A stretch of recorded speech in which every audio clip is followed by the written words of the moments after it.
cada domingo enviamos por las redes y invitándoles a que se vinculen algo que llamamos leccionario. Leccionario es una palabra antigua que se usa para lo que pasa en el orden de la adoración corporativa de una iglesia.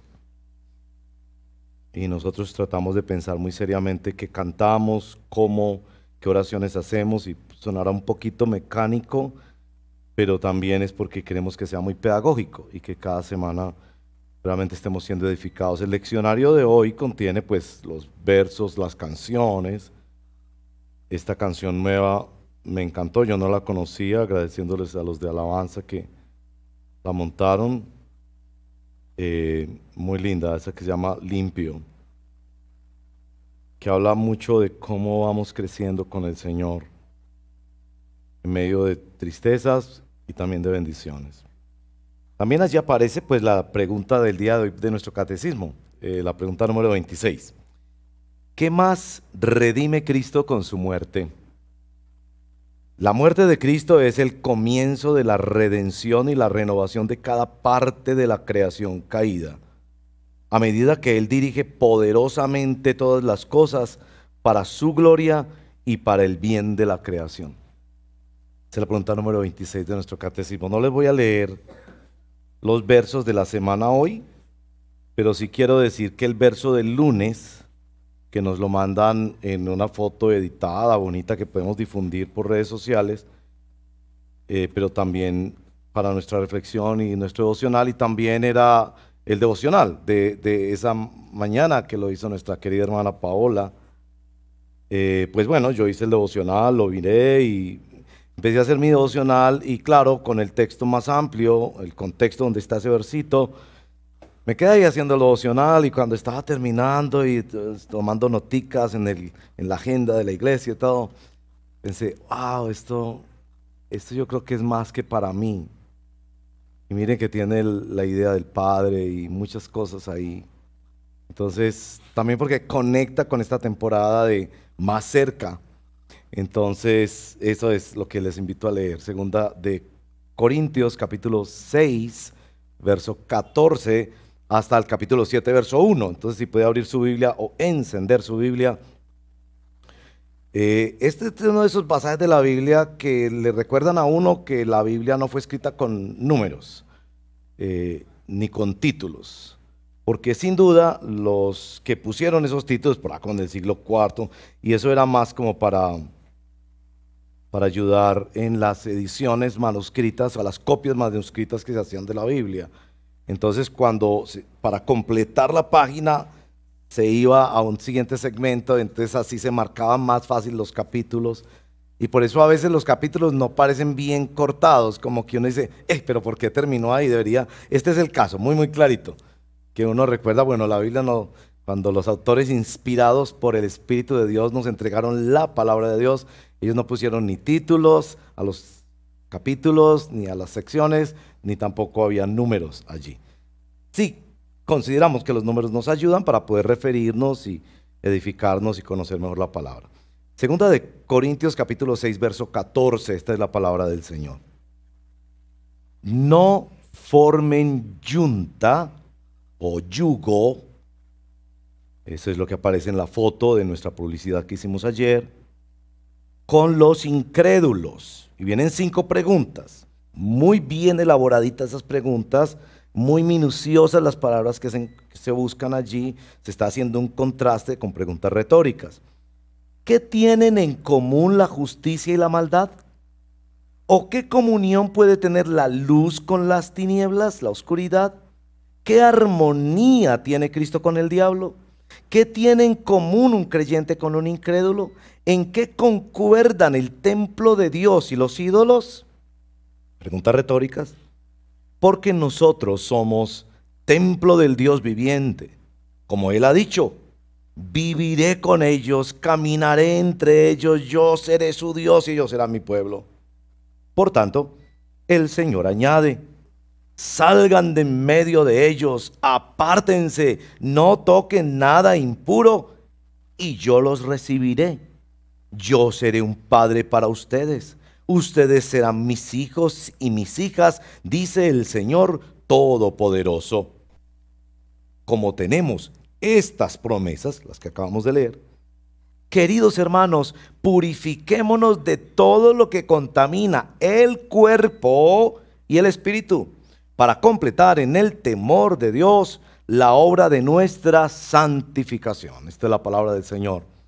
Oremos. Señor, te pedimos que por el poder del Espíritu Santo nos ayudes a entender y a aplicar tu santa palabra. Este es un libro vivo. Este es un libro sobrenatural. Esta es la revelación poderosa y autoritativa de la palabra de Dios. A ella nos sometemos, a ella ajustamos nuestra vida, ella es luz a nuestro camino y no nos avergonzamos de fundamentar nuestra vida en la revelación que es la palabra de Dios, la Santa Biblia. Ayúdanos, por favor, te lo pedimos en el nombre de Jesús. Amén. Ese verso 14 que leemos contiene esta expresión en la Nueva Versión Internacional, que es la Biblia que usamos para lectura pública aquí en la iglesia. No formen yunta con los incrédulos. La clásica y hermosa versión que llamamos Reina Valera por los apellidos de sus traductores, traduce la frase más conocida: no os unáis en yugo desigual con los incrédulos. Entonces yo tengo la sospecha de que cuando ustedes vieron ayer la publicidad, hoy el título de nuestra reflexión, ustedes pensaron que el pastor iba a hablarle a los novios o a los muchachos o muchachas que quieren entrar en un noviazgo. Y entonces seguramente muchas de ustedes, madres o padres, el hijo, escucha, pastor. Bueno, se darán cuenta de que no se trata de eso este verso. Este verso ha sido reducido en la interpretación de la tradición evangélica y yo creo que erróneamente citado, seguramente porque la traducción de Reina Valera, la más clásica, usa la expresión yugo, y esa es de donde viene la palabra cónyuge.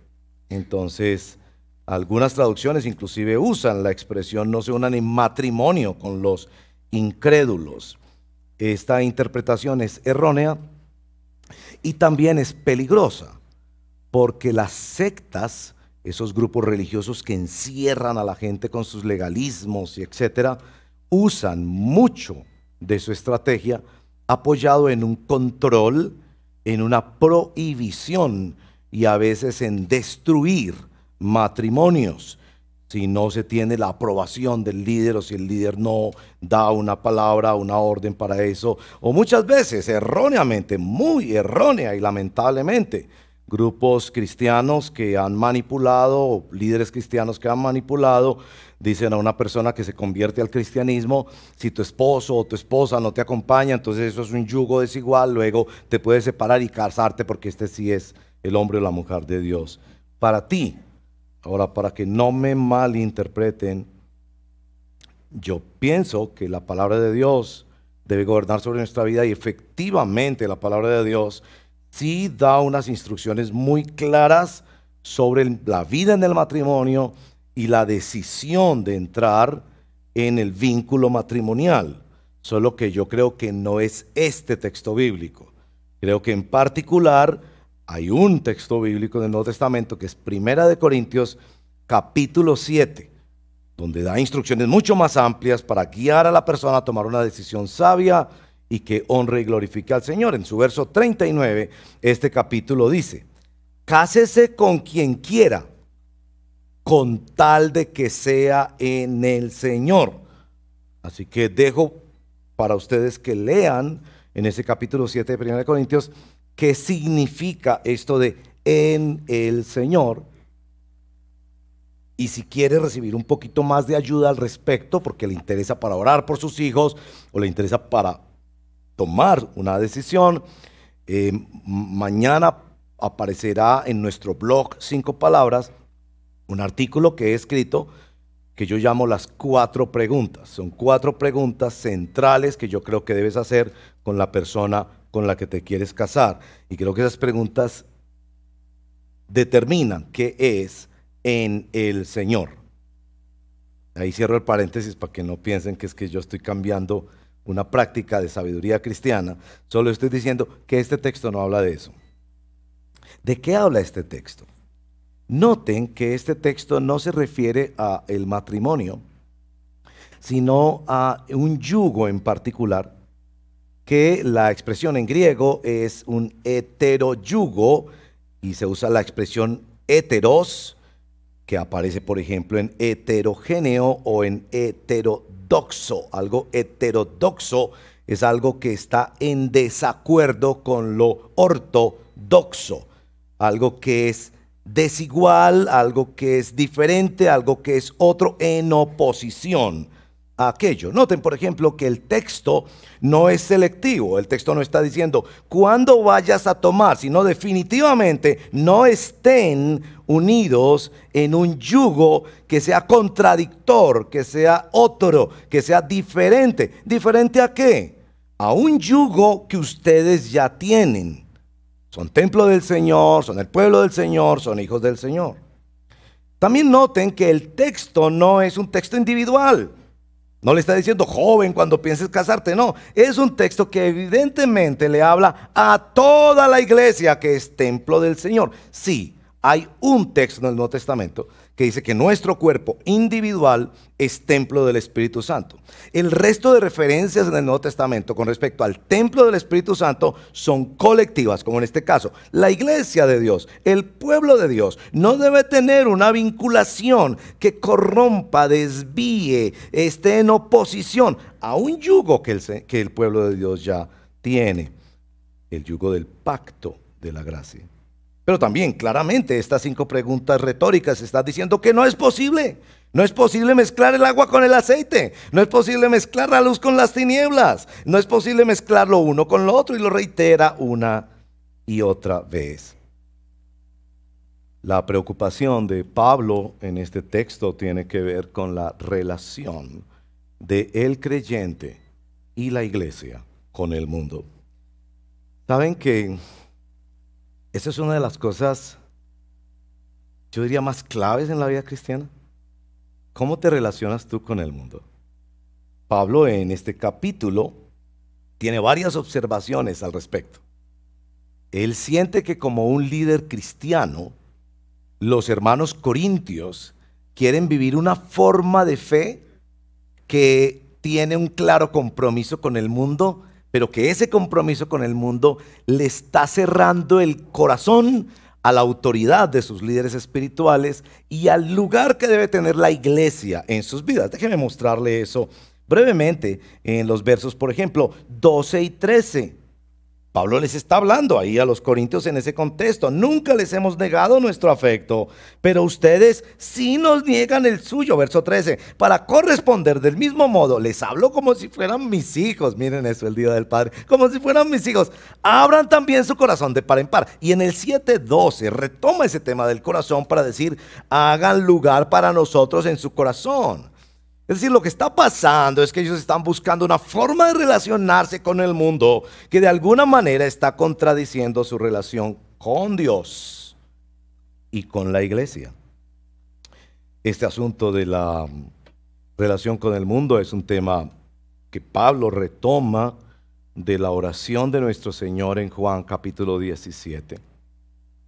No ruego que los quites del mundo, sino que los guardes del mal. Para ser sal y luz hemos de estar en el mundo, pero ¿cómo nos relacionamos con el mundo?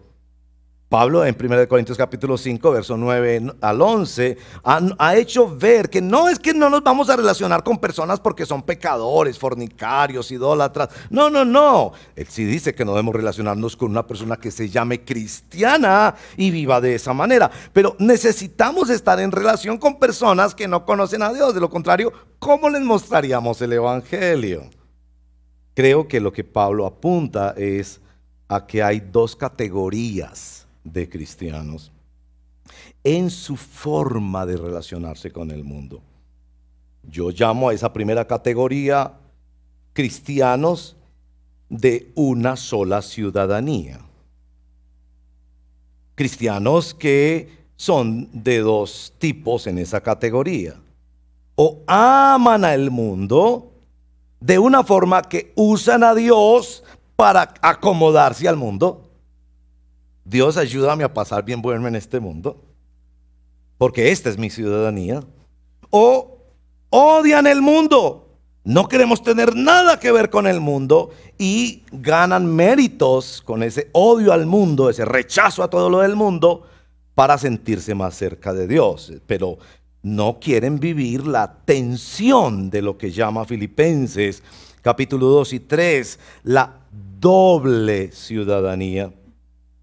Si usted es seguidor de Jesucristo, como yo, tenemos doble nacionalidad.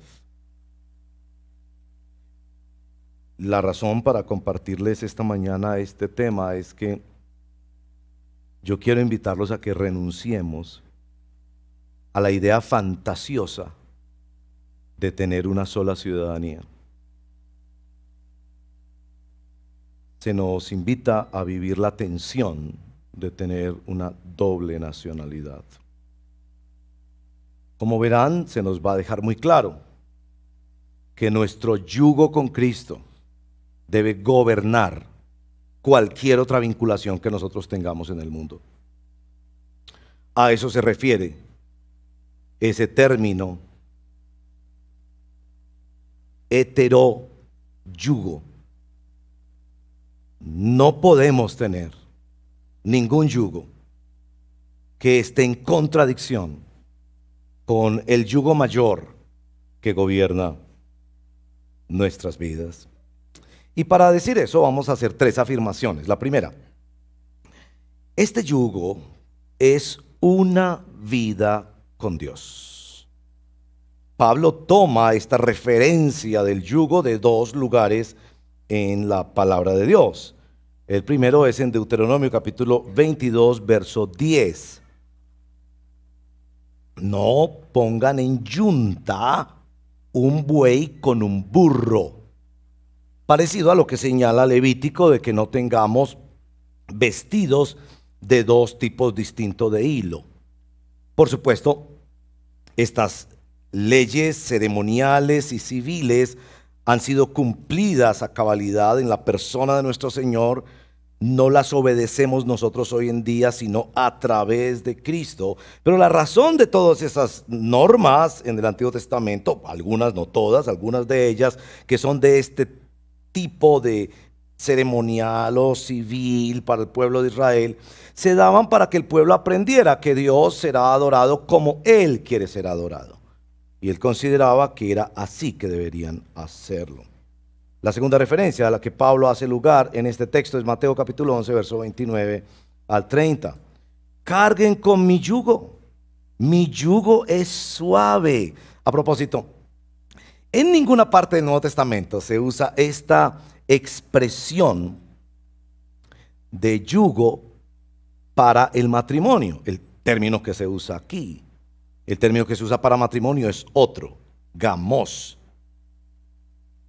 Pero en este caso se usa en términos a veces negativos y en algunas ocasiones positivos. Por ejemplo, el yugo de esclavitud.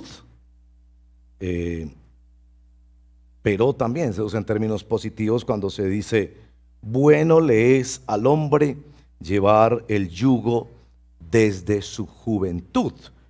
Esta expresión yugo se refiere más a la vida civil, al trabajo, a las responsabilidades que tiene un ser humano. Y permítanme una observación de mis propias convicciones personales. Yo creo que los muchachos no deberían entrar a la universidad inmediatamente terminan el bachillerato. Creo que antes de decidir su carrera futura y empezar los estudios, si a Dios se los permite, que sería muy bueno que los hicieran, deberían aprender a trabajar. Estos muchachos que llegan a la universidad y papá les paga todas las cuentas, viven como adolescentes perpetuos, como decía mi suegro, no han visto amanecer, ni le han dado un golpe a la tierra. Y ya quieren comerse el mundo porque tienen un título. Me parece más importante aprender a trabajar porque el trabajo forma nuestro carácter. Y a eso se refiere cuando dice, bueno, es al hombre que tome el yugo desde su juventud. Entonces nos están hablando aquí de un yugo que no se debe contaminar que no se debe poner en desacuerdo o en oposición a los otros yugos, sino someterse a un yugo primario. Esto tiene que ver mucho con la intención de Pablo en este capítulo 6. Si miran el capítulo 6, el verso primero, está esta expresión que es tan importante para entender bien el Evangelio hoy en día. Segunda de Corintios capítulo 6, verso primero, es decir, el contexto de esa expresión del yugo desigual.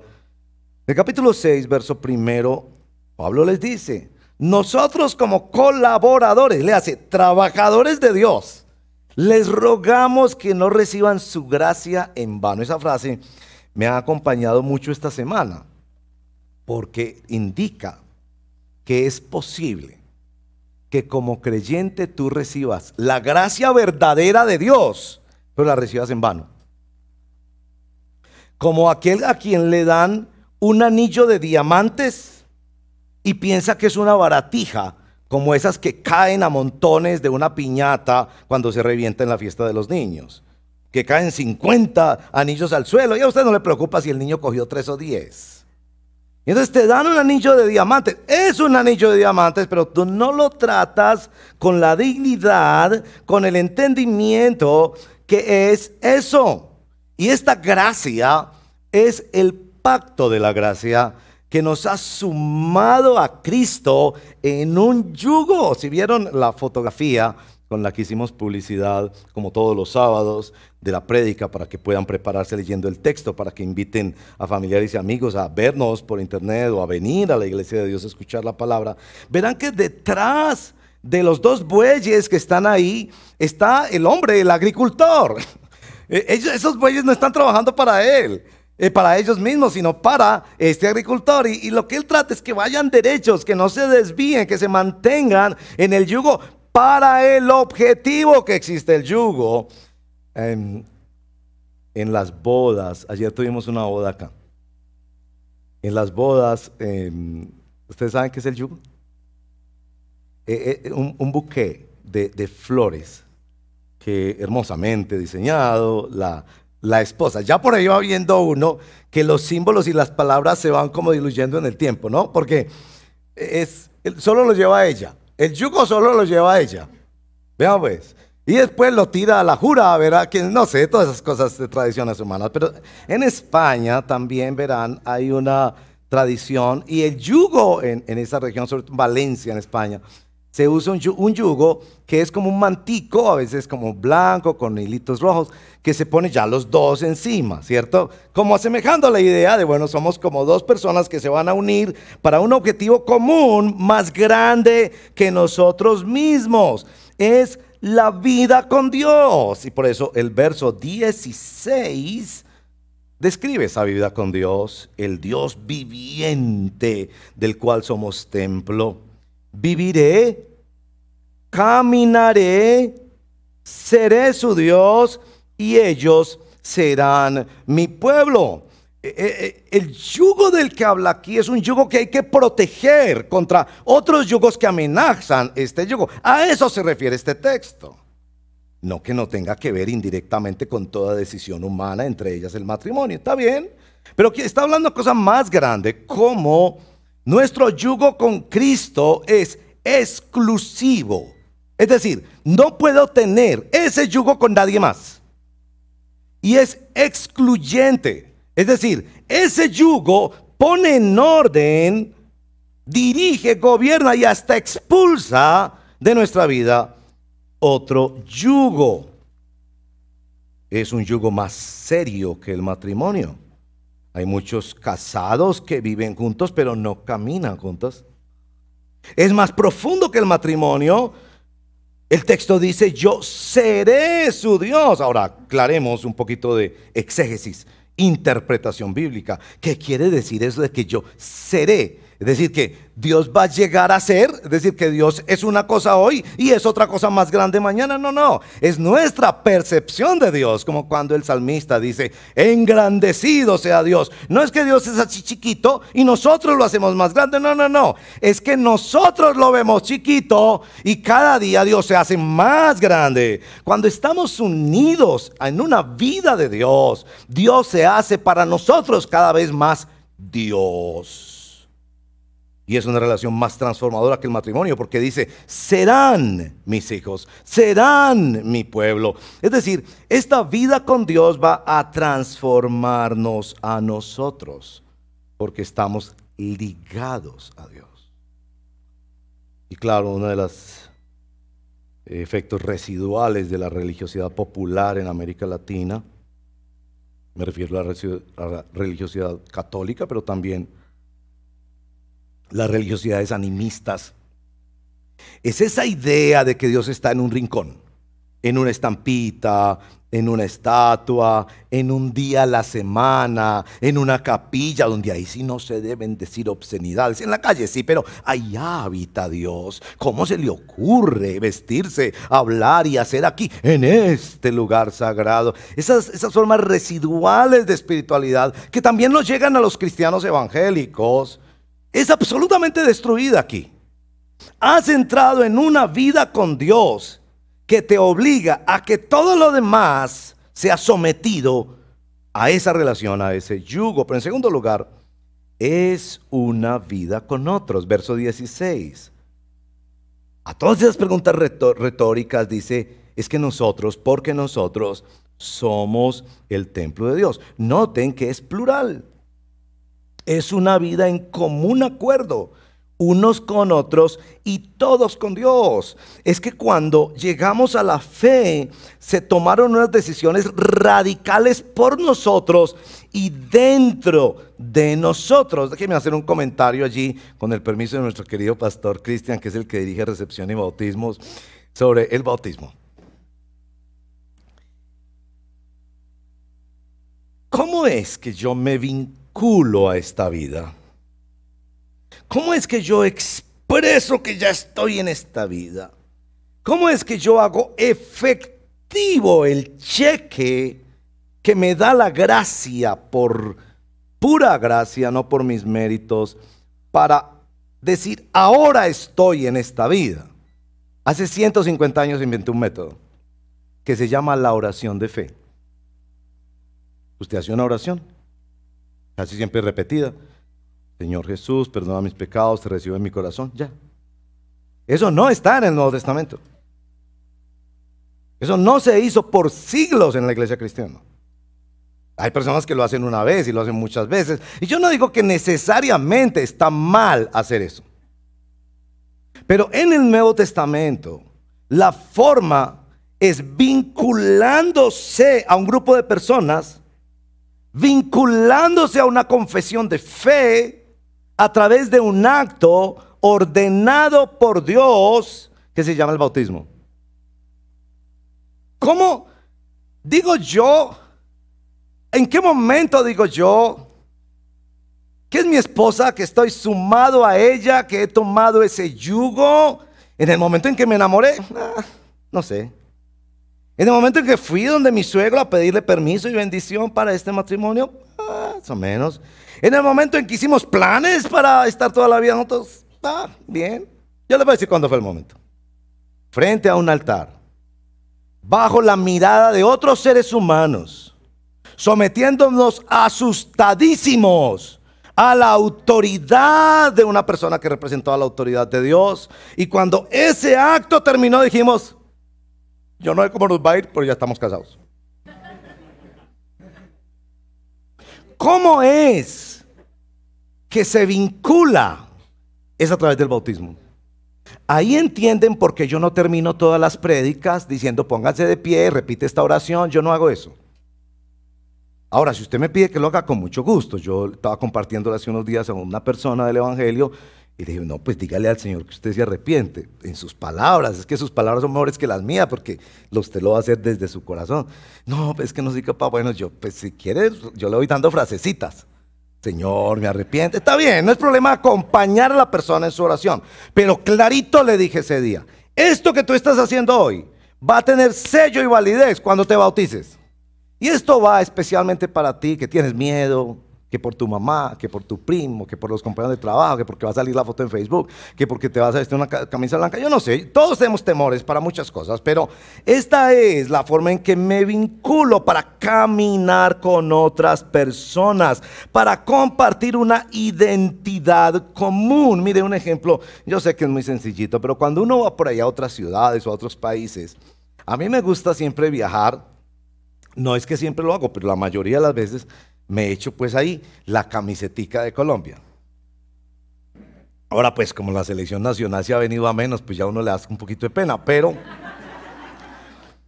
esa camiseta ha trascendido el deporte, porque muchas veces como una identificación. Miren que el día de las votaciones había personas que se ponían su camiseta. Entonces uno va por ahí en esas ciudades así y se pone su camisetica. Entonces la gente, Colombia! Colombia! Y se acercan a uno. Y entonces vienen y le dicen, ay, yo soy de Cali. Y usted está paseando o vive para acá.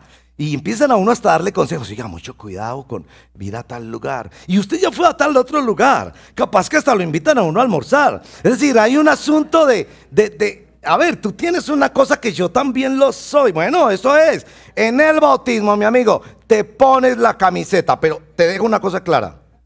Te la pones para nunca volvértela a quitar. Lo que está diciendo nuestro texto es que nosotros somos juntos. Juntos tenemos que cuidar que la iglesia no haga pactos ni yugos que contradigan o afecten nuestro yugo principal, vertebral, que es nuestra comunión con Cristo, el pacto de la gracia. Vamos a proteger nuestra predicación, vamos a proteger nuestro testimonio, vamos a ayudarnos unos a otros a caminar como una familia de la fe, porque este es el punto, mi hermano.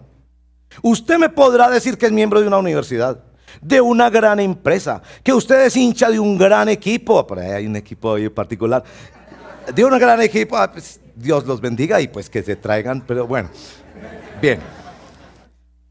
Pero, o que eres de un club, o que eres de una asociación, una agremiación, y todo eso puede tener su importancia, pero no hay asociación humana a la que el cristiano pertenezca que ocupe un lugar como este, el ser miembro de una iglesia local. Te tocará aguantarte a la iglesia y a la iglesia le tocará aguantarte a ti.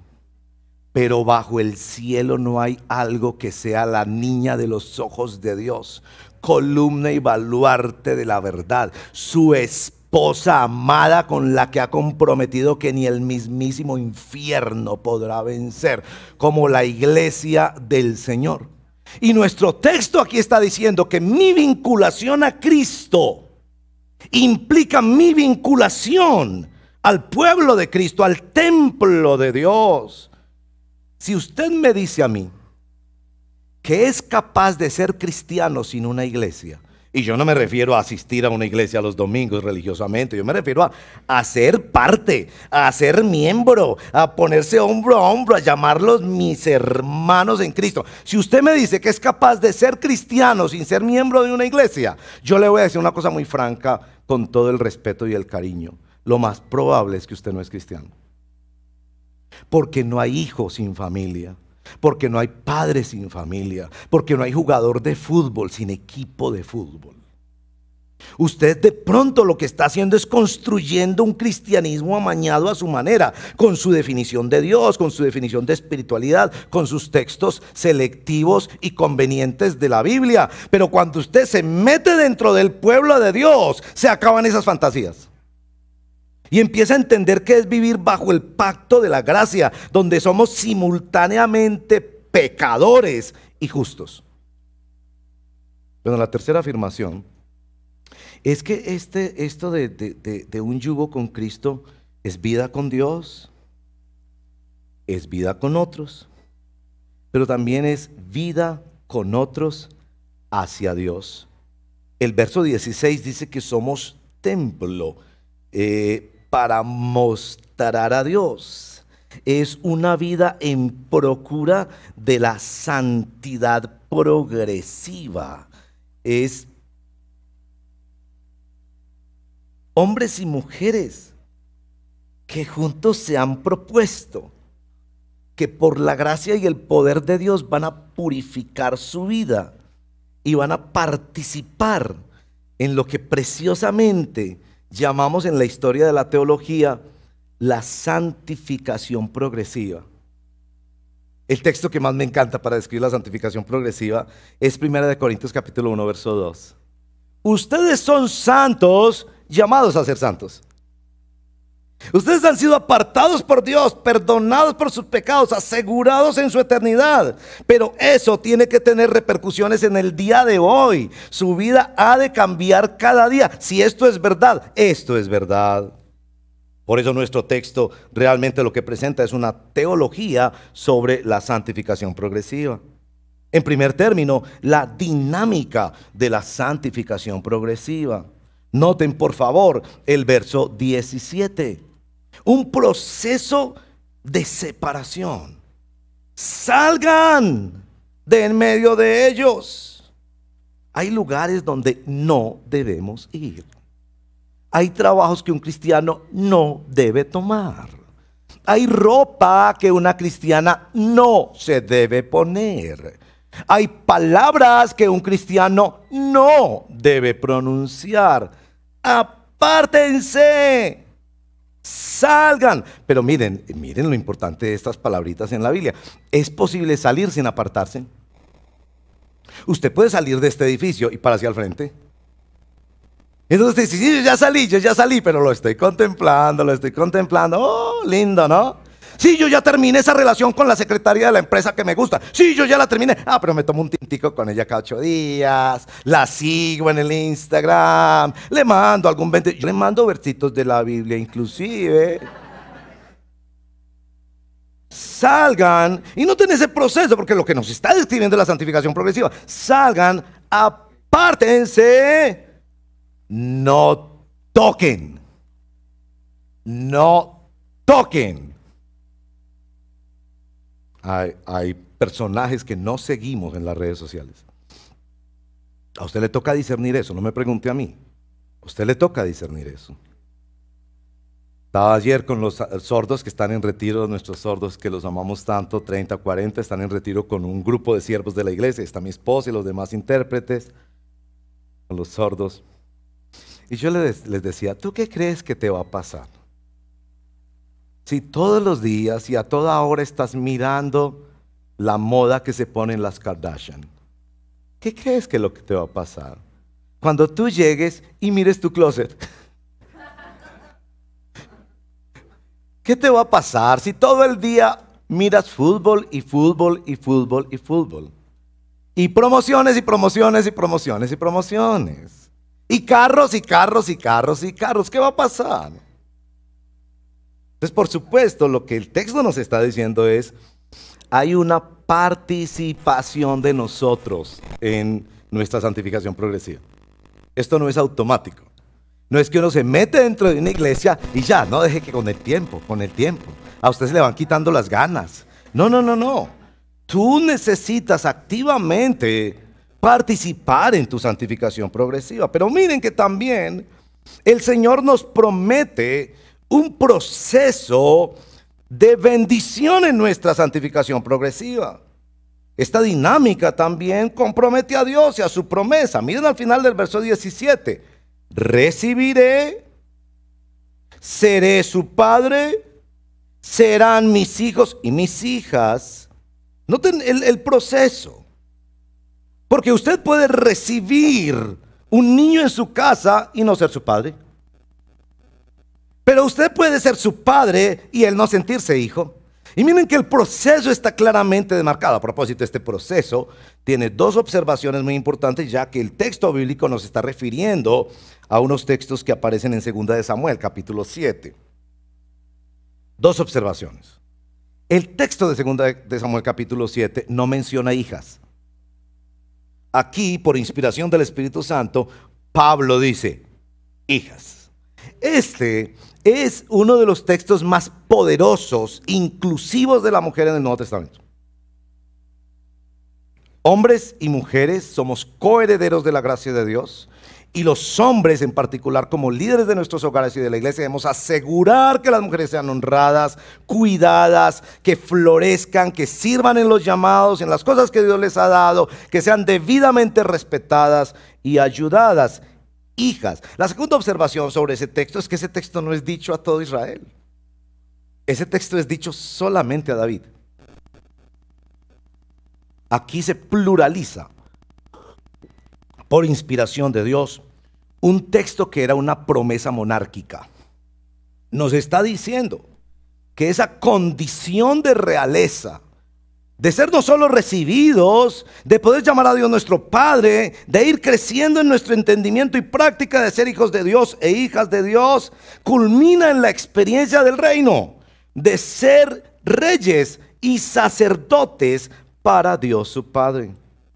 Nuestro texto también en esta teología de la santificación progresiva presenta lo que yo llamaría la naturaleza de nuestra santificación progresiva.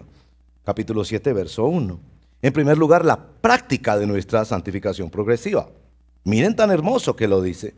Purifiquémonos de todo lo que contamina el cuerpo y el espíritu. Hermano y hermana, tomemos este asunto en serio. Estás comiendo más de lo que debes comer. Estás comprando más ropa de la que debes comprar. Estás viendo una pantalla más de lo que te estás enfermando viendo una pantalla. Es decir, cuerpo y espíritu. ¿Ven la intencionalidad del Señor? No me vengan con que la purificación es que cada vez disfrutamos más la alabanza y nos sentimos más en nubes. No, Señor. Está bien que tu espíritu se eleve todo lo que quiere elevar, pero el cuerpito también es de Dios. Y se viste como Dios quiere. Y se alimenta como Dios quiere. Invierte el tiempo como Dios quiere. Es decir, lo que nos está hablando es de una práctica de nuestra parte, lo que en la teología llamamos el sinergismo.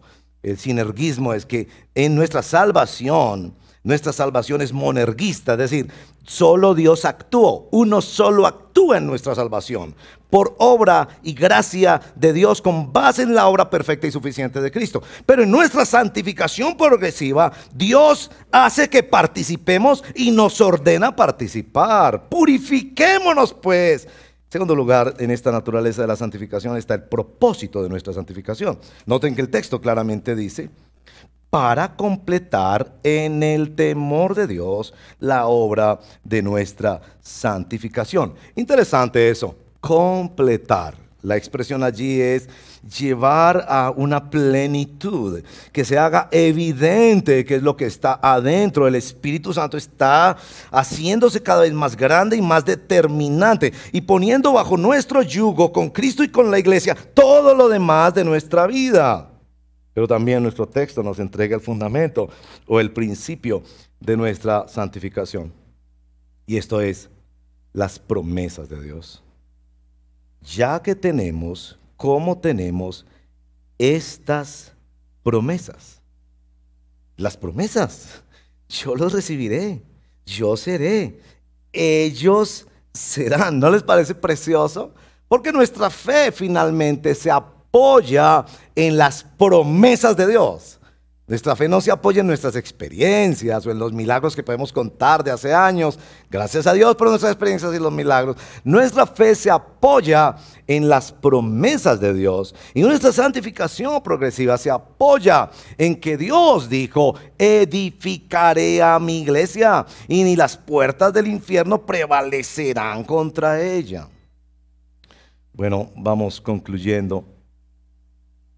¿Qué significa el no tener un yugo en contra, alternativo, diferente, otro, al que ya Cristo nos ha puesto en el pacto de gracia? Bueno, yo espero haber demostrado que no se trata de una decisión particular de nuestra vida, sino de toda nuestra vida. Pero también quiero decirles que tiene implicaciones para nuestra caminar diario. Yo creo que a la luz de la palabra tenemos que seguir revisando nuestra vida todos los días y explorando más zonas escondidas de pecado en nuestra alma. Los pecados más difíciles de cazar y de eliminar en nuestra vida generalmente tienen que ver con nuestro carácter, con costumbres arraigadas que hemos justificado a través del tiempo. Tú no puedes vivir sin un yugo. Todos los seres humanos vivimos bajo un yugo u otro. En el trabajo, en la sociedad, los impuestos, el matrimonio, el ser hijo, ser padre, la misma salud, las limitaciones de nuestro cuerpo nos imponen situaciones en las que tenemos que aprender a someternos. Cuando el Señor en Mateo capítulo 11 nos dice, tomen mi yugo y aprendan de mí, nos está diciendo, solo puedes aprender a Cristo y de Cristo cuando llevas su yugo.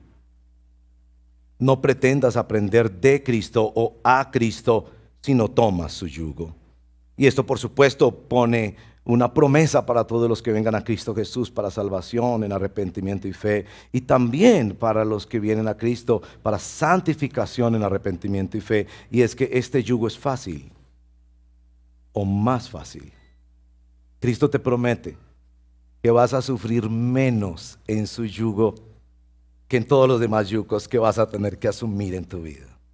No juegues con la fantasía de que es posible vivir sin yugos, porque cuando piensas que no los tienes, quizás estás más hondo en esclavitudes de pecado y relaciones destructivas. Deja que esta relación con Cristo determine todas las demás. Si ustedes me permiten pasarme unos momentitos más, yo quiero hacer una aplicación en otro texto de la palabra. No lo hice en la primera prédica esta mañana porque ahí el tiempo nos limita mucho más, pero si ustedes me tienen un poquito de paciencia, ya que yo no predico todos los domingos, pues si ustedes me tienen paciencia. ¿Se acuerdan en Mateo 25? Esta descripción profética del Señor, cuando en el verso 31 dice, cuando el Hijo del Hombre venga en su gloria, con todos sus ángeles, se sentará en su trono glorioso. Esto es profético, lo está diciendo nuestro Señor con respecto al futuro. Todas las naciones se reunirán delante de Él. Él separará los unos de los otros, como separa el pastor las ovejas de las cabras. Pondrá las ovejas a su derecha y las cabras a su izquierda. Entonces el rey le dirá a los que están a su derecha, esto es a su pueblo, a sus ovejas, vengan ustedes, a quienes mi Padre ha bendecido, reciban su herencia, el reino preparado para ustedes desde la creación del mundo. Noten que no están recibiendo el reino por lo que les va a decir a continuación. Porque ese reino ya estaba preparado para ellos desde antes de la creación del mundo. Verso 35. Porque tuve hambre y ustedes me dieron de comer. Tuve sed y me dieron de beber. Fui forastero y me dieron alojamiento. Necesité ropa y me vistieron. Estuve enfermo y me atendieron. Estuve en la cárcel y me visitaron. Y entonces los justos le responderán, Señor, ¿cuándo? ¿Cuándo te vimos hambriento, te alimentamos, o sediento y te dimos de beber? ¿Cuándo te vimos forastero y te dimos alojamiento, necesitado de ropa y de vestido? ¿Cuándo te vimos enfermo o en la cárcel y te visitamos? ¿Cuándo? Noten que la pregunta no se le hace simultáneamente a los dos grupos. Está tratando primero con este grupo. ¿Cuándo? Responden ellos y el rey les dice, les aseguro que todo lo que hicieron por uno de mis hermanos, aún por el más pequeño, lo hicieron por mí. Y ahí termina con los justos. Los justos salen de la escena, eso lo sabemos por otro texto bíblico. Ellos salen de la escena. Y ahora se ocupa de los que llama ahí simbólicamente las cabras. No quiero que ninguno de ustedes esté ese día escuchando la segunda exhortación. Luego dirá a los que están a su izquierda, apártense de mí, malditos. Para los que piensan que Jesús es solo amor. Malditos. Al fuego eterno, preparado para el diablo y sus ángeles. Interesante, no dice que estaba preparado para ellos, sino para el diablo y sus ángeles. Porque tuve hambre y ustedes no me dieron nada de comer. Tuve sed y no me dieron nada de beber. Fui forastero y no me dieron nada de alojamiento. Necesité ropa y no me vistieron. Estuve enfermo en la cárcel y no me atendieron. Entonces ellos también le responderán, Señor, ¿cuándo? ¿Cuándo te vimos hambriento, sediento, forastero, necesitado de ropa, enfermo en la cárcel y no te ayudamos? Y él le responderá, les aseguro que todo lo que no hicieron por el más pequeño, no dice de mis hermanos la versión original, tampoco lo hicieron por mí. Aquellos irán al castigo eterno y los justos a la vida eterna. Solo leí el pasaje, esto va a sonar a otra predicación, pero téngame paciencia y verá. Primero, No es que no haya que hacer obra social. A ambos grupos se le dice que es muy importante para Dios ocuparse de los necesitados, enfermos en la cárcel, pobres, hambrientos, todos esos. Eso sí hay que hacer obra social. Segundo, la obra social no constituye en un mérito para ganar nada, sino en una evidencia. Era evidente que para ustedes estaba preparado esto delante del Señor, porque mire que se vio. Pero sí significa una responsabilidad del hombre de no hacerlo. Pero si ustedes me permiten, especialmente los que tienen una Biblia en la mano, porque los que tienen una Biblia en la mano son más afortunados, eso suena como a un dicho así. Los que tienen una Biblia en la mano son más afortunados. Noten el verso 40 y 45. El verso 40 y 45 son iguales, excepto por una palabra. Y aquí tenemos que decirle a los hermanos que tradujeron la nueva versión internacional, error, porque metieron una palabra que no está ahí. En ese sentido, la Reina Valeria hizo mejor trabajo. La Reina Valeria no metió esa palabra. Y la palabra es hermanos. A estos les dice, ustedes hicieron esto para mis hermanos, es decir, para la iglesia. No que la iglesia no debe hacer obra social, pero lo que él está resaltando aquí es que la iglesia sirvió a la iglesia. Mientras que en el otro caso le está diciendo, ustedes no sirvieron a nadie. Hasta los más necesitados y más pequeños, los niños, los necesitados. No usa la palabra hermanos, porque efectivamente este grupo de la izquierda no son hermanos. Ahora, noten también en la lista de cosas que se pide que no se dice, ustedes me mandaron que comer, o ustedes me mandaron quien me visitara, sino ustedes mismos usaron de su tiempo para invertirlo, le está hablando a los de la derecha, con sus hermanos. Ahora, yo no estoy diciendo que usted no puede dar a la UNICEF y a organismos internacionales que cuidan de los más necesitados del mundo, o que cuidan el planeta, o que no puede darle a una organización que está haciendo un buen trabajo. Sean lo más generosos, por favor, porque los cristianos hemos de ser generosos. Pero aquí Jesús está tratando de mostrar algo en particular. Ustedes hicieron unas cosas que implicaban tiempo con sus hermanos. Ese es mi punto. Si el yugo en el que estamos con Cristo determina todos nuestros yugos, si el yugo en el que estamos con Cristo significa que estamos en yugo con la iglesia, en la segunda venida de Cristo, Él nos va a llamar la atención por el tiempo de inversión que hemos hecho con hermanos de la iglesia. ¿Qué tanto los visitamos? ¿Qué tanto veamos si no tenían comida y les llevamos comida? ¿Qué tanto los ayudamos? Este es un mensaje para la iglesia. Y hermanos, tengo que decírselos, esto tiene que ver con nuestros rebaños. En mes y medio empezamos grupos en casa. No podemos seguir siendo cristianos que vienen solo los domingos. Yo estoy feliz que vengan y traigan sus amigos y sus familiares. En la primera celebración de hoy había cantidades de visitantes. Estamos felices y nos honra mucho que nos visiten. Pero si vamos a seguir a Cristo, necesitamos ese enclave en la semana. Miércoles, encuentros con Jesús, o en tu casa con los que viven cerca de tu barrio, para que se reúnan y se apoyen unos a otros en esto que es someter todas nuestras vinculaciones de la vida a la vinculación central, que es la vinculación con Cristo. Así que allá hay una cartelera donde nos ubicamos con alfilercito donde estamos viviendo. Eso va a servir a los facilitadores y a todos ustedes que se sientan llamados a ser facilitadores para decir, ay, ahí en mi barrio podemos hacer. Para todos ustedes que quieran abrir su casa, para compartir tiempo con hermanos en semana y apoyarse en oración y en instrucción bíblica y edificación mutua con los demás hermanos. Pero también está este formulario, si ponen su teléfono sobre ese código, pero también en Inforedil afuera, y también les puede llegar a través de las redes sociales y de nuestro chat. Eso es un formulario donde te estamos preguntando dónde vives. Si no puedes poner tu dirección precisa por razones de seguridad, está bien, pero por lo menos calle y carrera o nombre de la unidad, para nosotros poder ubicarte y que un facilitador de la iglesia te diga, oiga, ahí en esa cuadra o en ese barrio o en esa regioncita tenemos un grupo donde vamos a reunirnos los jueves por la noche o al mediodía, los martes o algún día en la semana para orar y apoyarnos los unos a los otros. Hemos de entender que nuestro yugo con Cristo gobierna todas nuestras vinculaciones y pone en primer lugar nuestra vinculación con el pueblo de Dios.